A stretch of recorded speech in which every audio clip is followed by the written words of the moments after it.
Allah wabarakatuh. Alhamdulillah, salatu wassalamu ala rasulillah wa ala alihi wa ashabihi wa mawalah. Thumma amma ba'd. Jamaah subuh Masjid Raihan yang dimuliakan oleh Allah Subhanahu wa taala.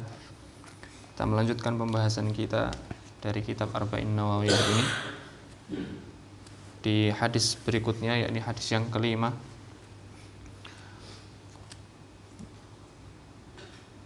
An Ummil Mukminin Ummi Abdillah Aisyah radhiyallahu taala anha qalat qala Rasulullah sallallahu alaihi wasallam man ahdatha fi amrina hadha ma laysa minhu fahuwa rad. Rawahu al-Bukhari wa Muslim wa fi riwayatin li Muslim man amila amalan laysa alaihi amruna fahuwa raddun.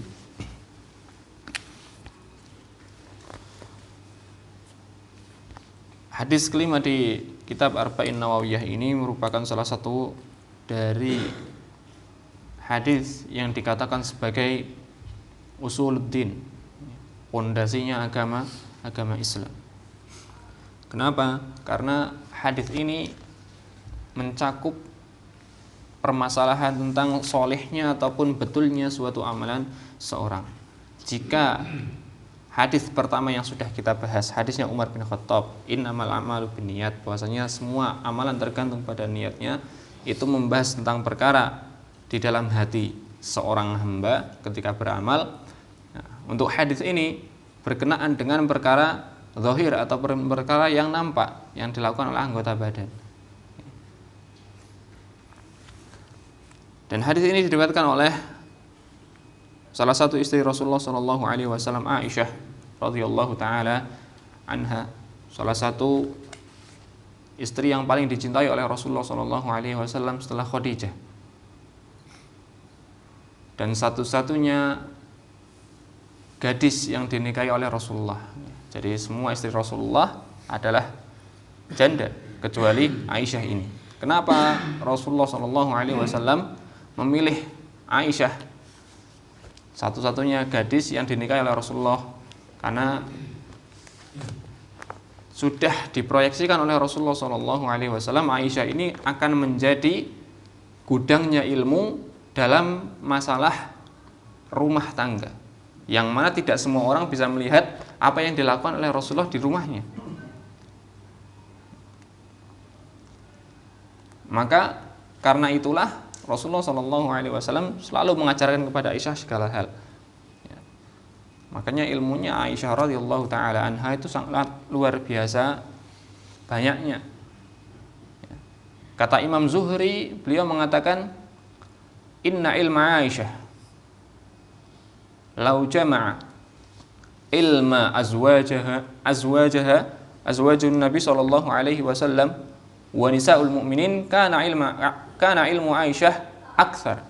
Kalau dikumpulkan antara ilmu agama nipun niki Aisyah dibandingkan ilmunya para istrinya istrinya Rasulullah sallallahu alaihi wasallam yang lainnya, dan juga ilmunya seluruh wanita kaum muslimin, dibanding Aisyah, ilmunya masih lebih banyak Aisyah.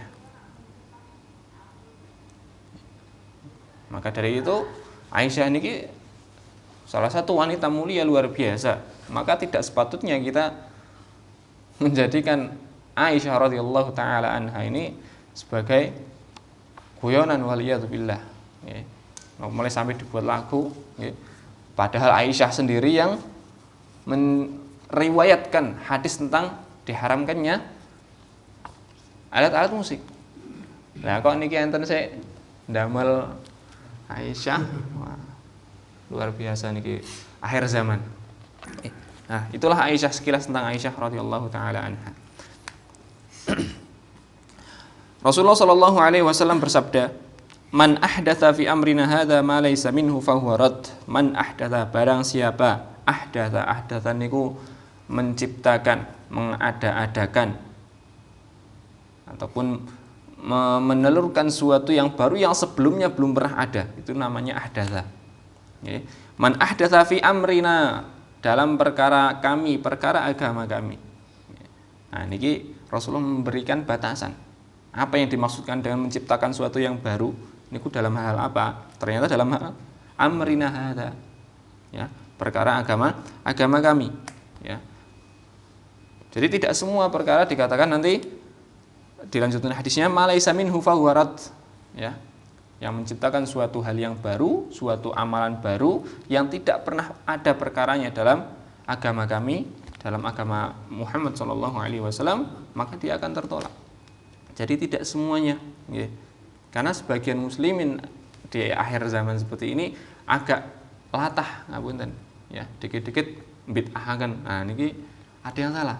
Padahal di sini Rasulullah memberikan batasan. Batasannya apa? Fi amrina hadza, perkara agama. Ya. Di luar perkara agama, mboten. Ya. Maka tidak bisa kita katakan kados mobil niku bid'ah, mboten angsal. Ya. Kenapa? Karena itu hal perkara duniawi. Perkara duniawi. Sedangkan Rasulullah SAW sudah mengatakan antum a'lam bi umuri dunyakum.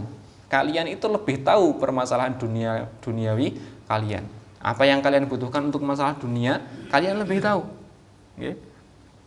Panasan mboten saged merasakan nikmatnya hawa dingin. Ya, ada orang berpikir bagaimana cara membuat agar suasana dingin, dibuatlah kipas, dibuatlah AC. Nah, ini tidak ada masalah. Okay. Maka Rasulullah mengatakan kalian lebih tahu perkara dunia kalian. Sedangkan dalam permasalahan akhirat, permasalahan agama Allah Subhanahu wa taala, jangan main-main, kata Rasulullah. Ini diingatkan sama Rasulullah sallallahu alaihi wasallam. Allah juga sudah mengingatkan di ayatnya al-yauma akmaltu lakum dinakum wa atmamtu alaikum nikmati. Sudah aku sempurnakan agamaku. Okay. Niki ayat ini turun ketika Haji Wada pada tahun 9 Hijriah, yakni 2 tahun sebelum Nabi meninggal. Sudah aku sempurnakan agamaku. Al-yauma akmaltu lakum, pada hari itu. Wa atmamtu alaikum nikmati, dan telah aku sempurnakan bagi kalian nikmatku. Ya, nikmat diturunkannya agama Allah niki. Ya, Islam niku rahmat, Islam niku nikmat. Wa raditu lakumul Islam madinah, dan aku ridhai Islam sebagai agama kalian. Berarti enten agama lain apa mboten? Ada. Tapi diridhoi oleh Allah enggak diridhoi. Yang diridhoi cuma Islam. Ya. Dan Allah di ayat lain juga mengatakan wa ma atakumur rasulu fakhudhuhu wa ma nahakum anhu fantahu. Apa yang datang dari Rasul ambillah. Ya, yang diperintahkan oleh Rasulullah ambillah, lakukanlah. Dan apa yang dilarang oleh Rasulullah jauhi, tinggalkan. Ya. Nah, ini perkara yang berkenaan dengan suatu hal yang baru, menciptakan hal yang baru. Maka apabila kita menciptakan suatu puasa baru, ya, puasanya labetnya jam 8 lagi sahur. Nah, ini jam 12 sudah buka. Nah, ini suatu yang baru saya buat angsal, karena ini berkenaan dengan ibadah. Ya, jadi semua yang berkenaan dengan ibadah harus berdasarkan dalil yang sahih, dalil yang betul, yang datangnya dari Nabi Shallallahu Alaihi Wasallam. Bahkan ada suatu perkataan yang dinisbatkan kepada salah satu sahabat, ya, kalau tidak salah Mu'ad bin Jabal. Beliau mengatakan, man lam yata'abbad bihi ahlu badrin falaysa bi ibadah. Suatu amalan yang tidak pernah dilakukan oleh para sahabat-sahabat yang ikut berperang di perang Badar. Perang Badar ini kan terjadi pada tahun 2 Hijriah. Ya. Ini yang ngikutin ini sahabat-sahabat yang pertama-tama masuk Islam, yang sudah kokoh imannya. Ya. Kata sahabat ini, suatu amalan yang belum pernah dilakukan, belum pernah diibadahi oleh orang-orang yang sudah ikut perang Badar, maka tidak bisa disebut sebagai ibadah. Kenapa? Karena mereka saja yang sudah masuk Islam dari dulu tidak pernah melakukannya. Lah kok tiba-tiba ada orang akhir zaman mendatangkan suatu amalan baru yang mereka dulu-dulu itu tidak pernah melakukan. Nah, ini amalannya sinten. Nah, makanya Allah Subhanahu wa taala berfirman, "Lau kana khairan masabaquna ilaih." Jikalau itu suatu amalan yang baik, pasti orang dahulu itu sudah memulai terlebih dahulu. Karena itulah Imam Malik juga mengatakan, "Man lam yakun dinan bil ams falan yakuna al-yauma dinan." Barang siapa ataupun suatu hal yang pada zaman itu, zamannya Nabi, belum pernah menjadi suatu agama, maksudnya belum menjadi suatu ibadah, falan yakunal yauma dina, maka enggak mungkin zaman ini menjadi suatu ibadah. Ya. Karena semuanya berdasarkan dengan apa yang disampaikan, apa yang datang dari Rasulullah Shallallahu Alaihi Wasallam. Ya. Dan Rasulullah sudah menyampaikan semuanya. Ya. Dengan berdasarkan ayat tadi, al-yauma akmaltu lakum, telah aku sempurnakan agama. Jadi tidak ada yang ditinggalkan oleh Rasulullah dalam perkara agama niki. Jadi tidak ada satupun yang ketinggalan, tidak ada satupun yang luput ya dari Rasulullah untuk menyampaikan.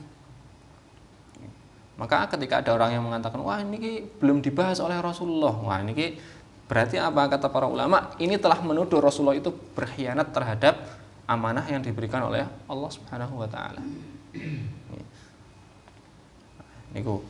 Itu berkenaan dengan hal tersebut. Maka dari Imam Malik juga beliau mengatakan minallahi risalah wa 'alar rasulil balagh wa 'alaina taslim. Risalah niku nggih, agama niku saking Gusti Allah Subhanahu wa taala. Wa 'alar rasulil balagh, dan bagi Rasulullah sallallahu alaihi wasallam dan rasul-rasul yang lainnya untuk apa? Tugasnya menyampaikan. Wa 'alaina at-taslim, dan bagi kita sebagai umatnya niku taslim. Taslim itu apa? Berserah diri, manut, ya, menerima apa yang datangnya dari Rasulullah Shallallahu Alaihi Wasallam. Ya. Selama itu jelas dalilnya sahih, dalilnya betul, diikuti. Ya. Jadi bukan perkara yang banyak orang lakukan. Nah, ini. Karena Allah Subhanahu Wa Taala mengatakan wa in tuti aktsara man fil ardi yudilluka an sabilillah. Jikalau kalian mentaati sebagian besar apa yang diinginkan oleh manusia, pasti akan menyesatkan dari agama Allah. Nah, niki peringatan dari Allah Subhanahu wa taala. Ya. Jadi mboten karena wah niki kula kata bapak saya dulu, kata kakek saya dulu seperti ini. Ya. Poso niku bermulai dari apa? Bermulai dari matahari terbit. Nah, ini kata bapak saya. Nah, ini bermasalah, suatu hal yang bermasalah. Ya. Karena Allah juga sudah memperingatkan, ya. Apakah kalian akan mengikuti perkataan bapak-bapak kalian? Lau kanu la ya'qiluna syai'an wa la yahtadun. Meskipun bapak-bapak kalian orang terdahulu kalian yang mengajarkan kepada kalian sesuatu, itu adalah orang-orang yang la ya'qiluna syai'an wa la yahtadun, tidak mengetahui ilmunya dan juga tidak mendapatkan petunjuk. Apakah kalian akan mengikuti seperti hal tersebut? Kan mboten. Karena yang jadi patokan kita kembali tadi adalah dalil yang sahih. Maka penting sekali kita menentukan ataupun mengetahui amalan kita niku berdasarkan dalilnya dulu. Sahih napa mboten? Nah, akhir zaman ngoten niki banyak sekali beredar hadis-hadis yang tidak sahih. Kemudian di riwayat lain dengan bahasa yang lain, man amila amalan, barang siapa melakukan suatu amalan laisa alaihi amruna, yang tidak pernah ada asal usulnya dari agama Allah Subhanahu wa taala, fahuwa rad, maka itu akan tertolak.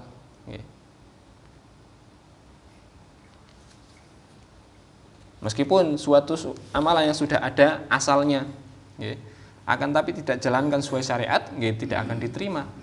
Contohnya pun tadi berpuasa ada asalnya, ada ajarannya. Tapi ketika puasanya beda, misalnya puasa mutih, puasa 40 hari, ndak buka, ndak ada sholatnya. Nah, ini mboten enten ajarannya, meskipun pada dasarnya puasanya itu suatu yang ada dalilnya, puasa. Tapi caranya salah, mboten diterima.